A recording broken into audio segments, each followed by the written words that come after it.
do a voiceover for this part. Guys, I've been going through it, but I'm always going through it. Ooh, hello. Hola, moto.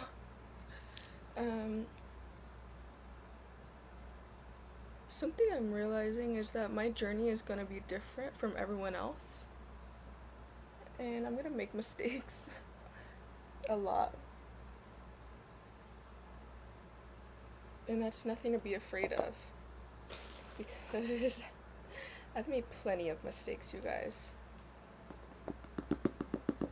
You know, I feel like all I've been talking about in my videos is like complaining about my job. And it's because my job has been hard. And so I quit. And I'm trying to think of what exactly it is that I'm going through, because I have a very hyperactive mind. My mind doesn't really ever pause. And that's the unfortunate thing, because the reason why I quit my job was so that I can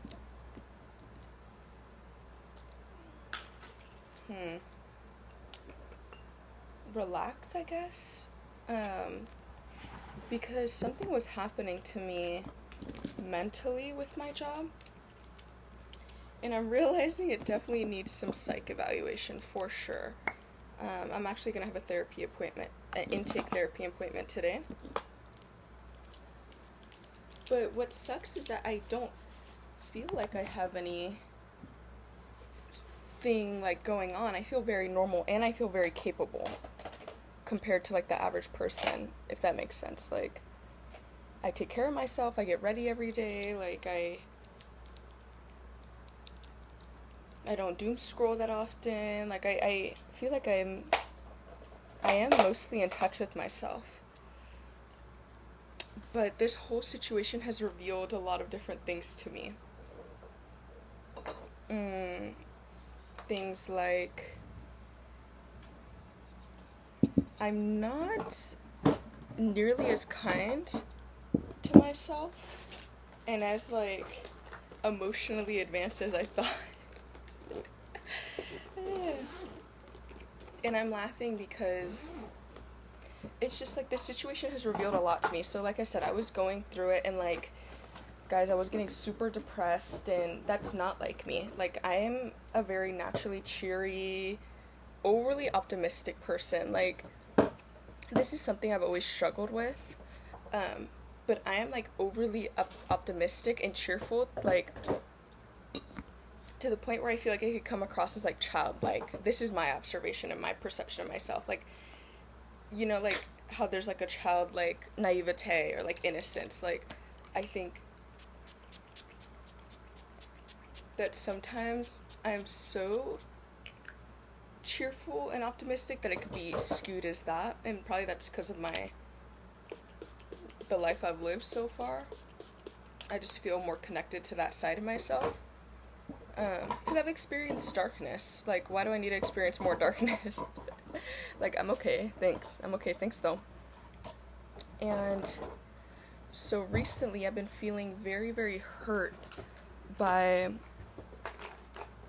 that side of myself. Like, I've been feeling like people find it funny or like humorous, and I think I was taking it to heart a lot, truthfully.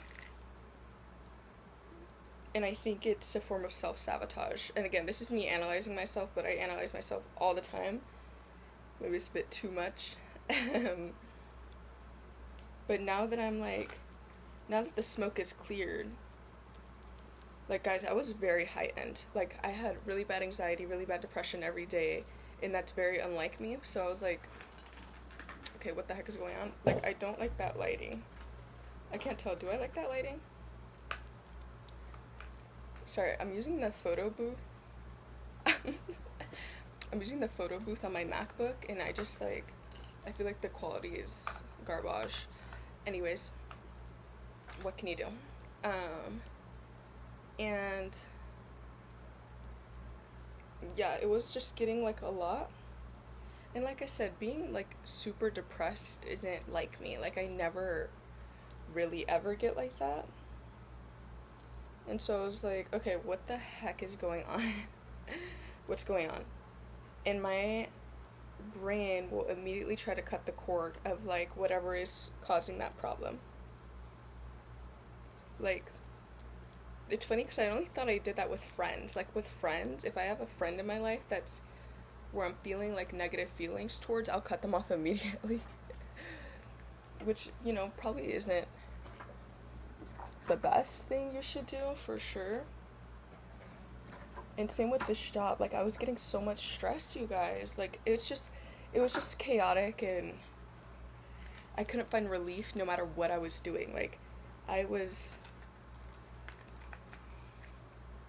trying to do everything and anything I could to find relief, and nothing was working, and it was killing me. Like, it actually felt like live torture. Kind of like those. I love these earrings. Felt like live torture. And truthfully, now with some hindsight, I think that's the right word, I was going through something psychologically that I've experienced before, but I never really... Isn't that like the first step to healing, is awareness? Yeah, right? That's the first step of healing. And so I know that I have PTSD. I've known this, but it comes up in my life. It shows up in my life in very interesting ways.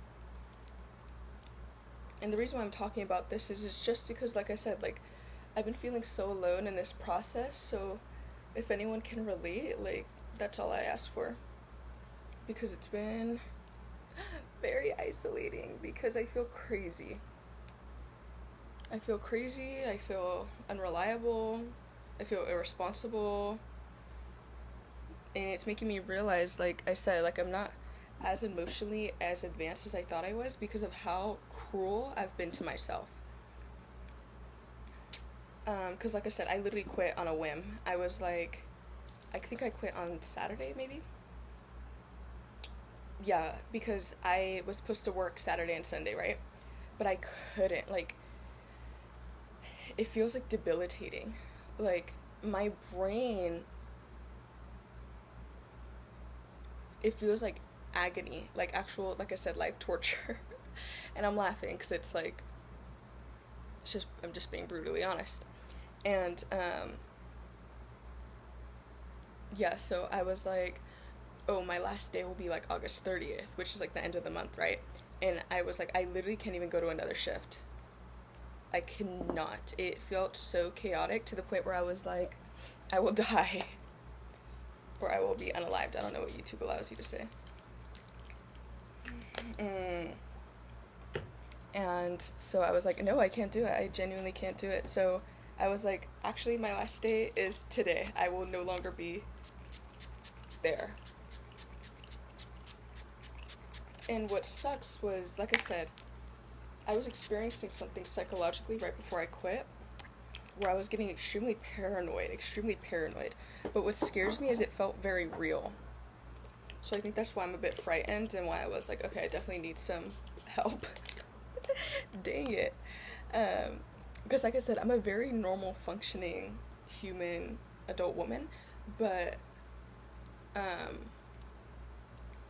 there's something in my psychology, like, where I started to not trust anyone, and I started to get very paranoid, and I was getting overwhelmed. And because I was getting paranoid and like mistrusting and overwhelmed, I wasn't telling anyone.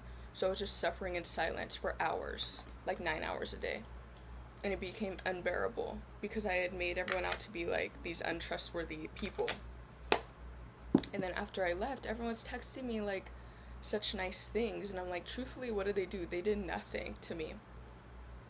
But my brain had like morphed into like and this is something I've experienced before with my brain.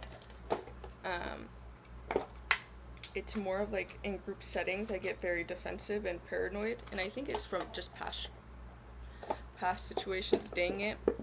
Because I've had to do it that before as a survival mechanism. But now, like, I don't need to do it, and I'm not surrounded by dangerous people all the time, you know?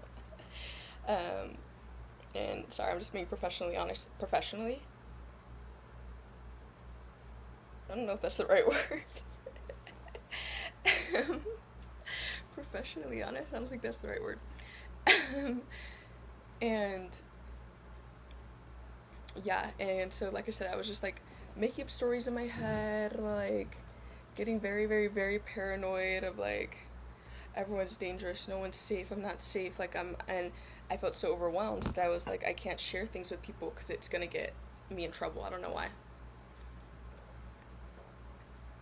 Because I was really suffering psychologically. But I was like, I can't let anyone know that I'm having a problem. I have to be perfect. I have to be perfect, perfect, perfect. And it didn't work. It didn't work. Got me so overwhelmed to the point where I was like, I literally can't go back. And my super nice manager was offering, was like, let's see, like, if you can get a leave of absence, like, and like everyone was being so nice. And it kind of like disrupted me out of this story that I was telling myself where I was unsafe and unloved and I need to be weary and I'm in danger, and that's how my PTSD manifests. Maybe people's PTSD manifests differently. Mine is like everyone's in on it, like everyone's in on it to get me, like, yeah, it's crazy stuff. But to me it's like, what's scary is I don't have the, oh my gosh, sorry, I keep dropping stuff. I don't have the cognitive awareness to stop it when it's happening. To me, it feels real, and that's why I'm like, okay, girl, that's why you need to go see a therapist, honey, because in the moment it feels very, very real, which is scary, where like I said, I get very paranoid, and I'm like, they're gonna get me, and that's not good, because my last shift was like maybe almost a week and a half ago, and I'm like missing it, like, and I'm having such odd feelings about it, because I'm like, wait, should I go back? And then the next part is like, my brain is like, why would they want you back? You like made it more difficult for them, like, why would they take you back? You're like, now you're not reliable because you literally quit the day of and like couldn't do it. But like I said, the manager was like offering me a leave of absence, like, or like suggesting that I try to take a leave of absence.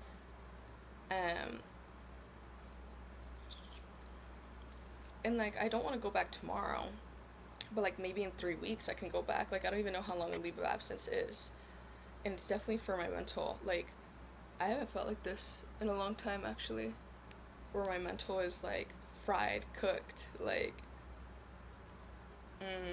it's just, I loved that job, but it had morphed into something like uncontrollable mentally. Like I said, when I get in that paranoid state, what sucks is like my brain frames it as like self-protection, you know, I'm like, just doing this to protect myself, whatever, but that is self-sabotage, I would assume, because now that I'm out of the situation, I'm removed, and I don't have that overstimulation blocking my mind, I'm like, wait, no, I loved that job. Like, I was crying last night because I loved that job.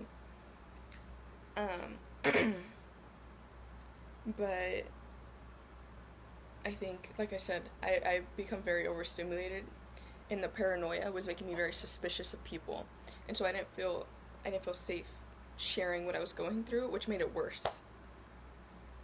Bro.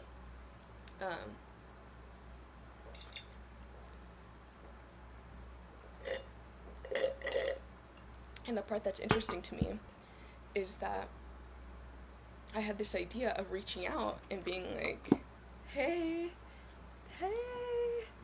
I was just playing. But my mind is telling me, like, why would they do that? Like, they don't want you. You just made it harder on them. Like, look, how embarrassing.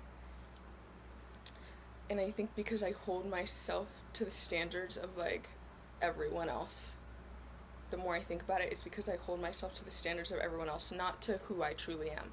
but to what I think someone should do in this scenario. Like, I don't like to be painted as, like, unreliable or, irresponsible. I like to be responsible. But then, like, truthfully, is that in my control? Like, my mental health is my responsibility, and I am taking action towards working on it. But, like, let's say someone got like, physically injured. Would I think that they were less than because they needed to make a quick decision and step away? Like, no. And that makes me sad, because it just shows me how I see myself, and it's not fair. And that's okay, it's just like a work in progress, but it's just made me realize that made me realize that maybe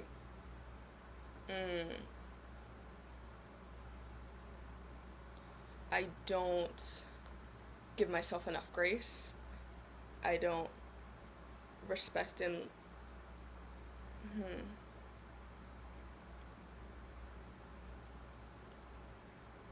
yeah, that's sort of what I'm just like trying to say.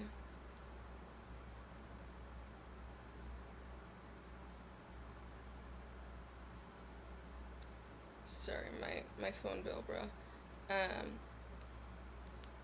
And like, now I'm like, I've been off-boarded, Man.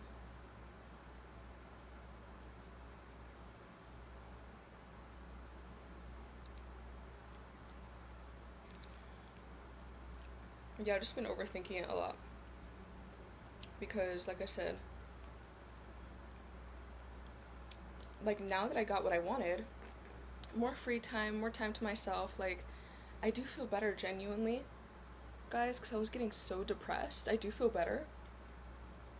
Like, and I can take the time to do my makeup, which I love, like, and I get the time to have my morning routine and my night routine, like,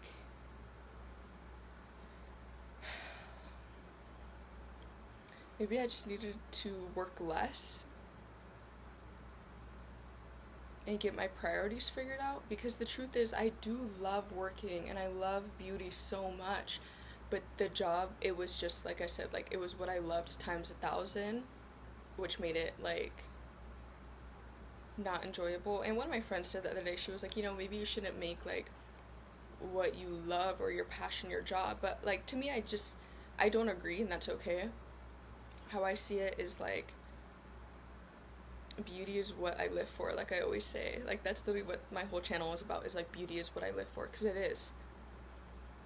And so, now that I'm spending my days, with ultimate freedom, and, like, I've been applying to other jobs, like, I have, like, an interview for, like, a front desk salon, which sounds exciting, but it's, like, I haven't even done it yet, and I'm, like, I think what I'm scared of is, like, my position being replaced at my old job. Dang it. So I'm just feeling, like, in the in-between.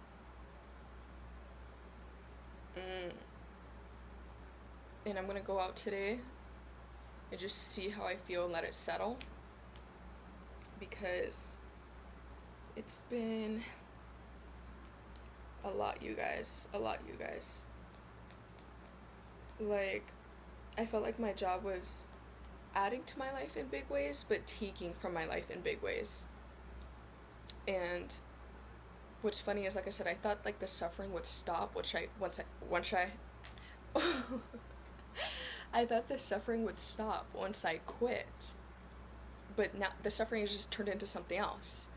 Now the suffering is like, well, what do I do with my time? Well, I had that great opportunity, and I blew it. And then my mind is like, well, did you? Like, why are you being so hard on yourself? And it's like, stop. Please stop. But, like, life is just a process. Truthfully, I do think it was the best decision. Dang it. And I might go back. But what if they don't even want me? What if they're like, nah. You had your chance, honey. But like I said, everyone was texting me after and being like, miss your energy, and my paranoid brain was like, they hate me. And it's just making me realize, like, I don't actually know what's real and what's not. But that's what therapy is for. Guys, make sure you go to therapy. And yeah, it's just a learning lesson. Learning who I really am.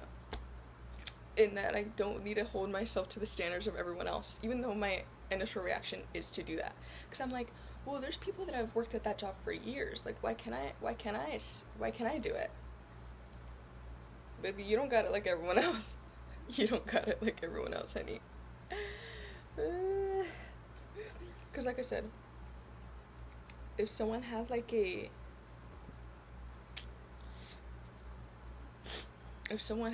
physical ailment or illness, would I fault them for that? No. But because I have a mental one, dang it. Rule number 1, acceptance. Rule number 2, surrender. I don't even know. But like I said, I am feeling more myself. See, that's the best thing, is I wasn't feeling like myself, and quitting my job has made me feel a lot more like myself. But now it's like, well, what do I spend my time doing?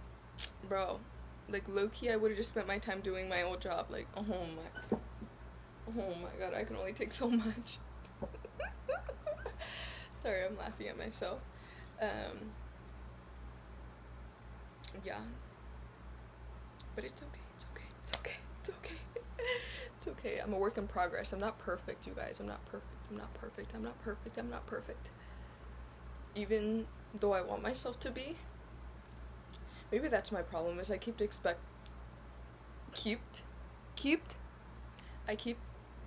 expecting myself to be perfect when I'm most definitely not. And maybe that's where a lot of my suffering comes from. Because why am I doing all this extra work? Why can't I be like, dang it, like, I have some things to work on, and some things where I'm not perfect, like, and I definitely am a work in progress, for sure, and it takes time. It doesn't get solved overnight, but I want it to be, because the thing is, like I said, I feel normal until stuff like this happens, and I'm like, dang it, am I self-sabotaging? Am I ruining a good thing? Am I imagining, like, a reality that doesn't actually exist? Bro. Alright, guys, I'm literally just ranting to rant, but I do feel better, and I'm gonna go out for the day. Just maybe stop by, like, a thrift store and a crystal shop. Bro, I'm so predictable. And then I'm gonna come home and go to my therapy appointment. Which I need. Yeah, we know, honey. We know. Guys, I really want to go live.